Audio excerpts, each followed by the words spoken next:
everyone, welcome back to the Medicare Space channel. My name is Victoria Cabrera, bringing you information about Medicare and health insurance and all the different parts specifically pertaining to Medicare. But today I want to go over a term that you may have heard before, especially with some of the ACA plans for the under 65 individuals that are signing up for health insurance.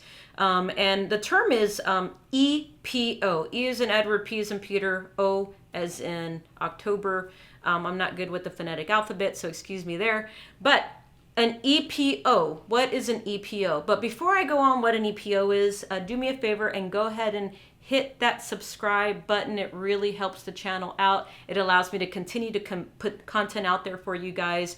But I want to get back to what an EPO is. So an EPO is a type of health plan, okay? It stands for Exclusive Provider Organization.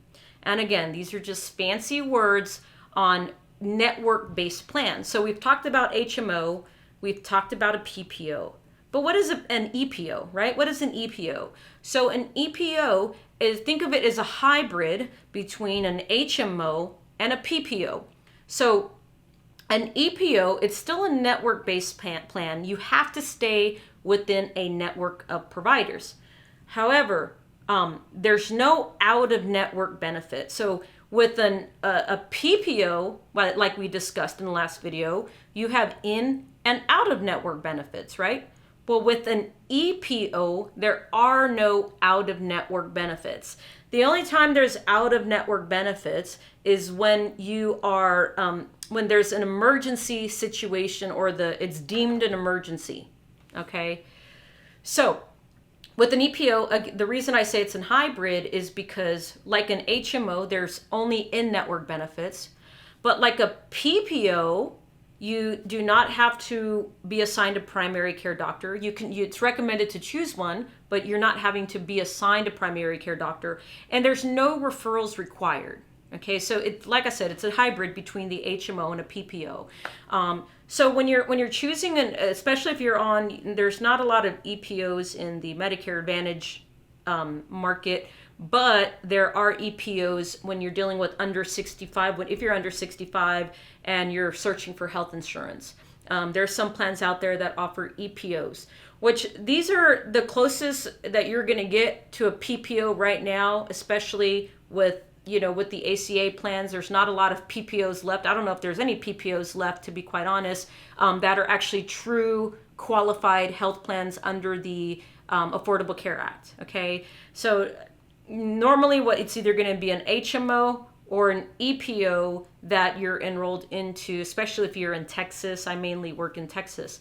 But an EPO would be good for you if you want the freedom to choose your primary care doctor that's within the network.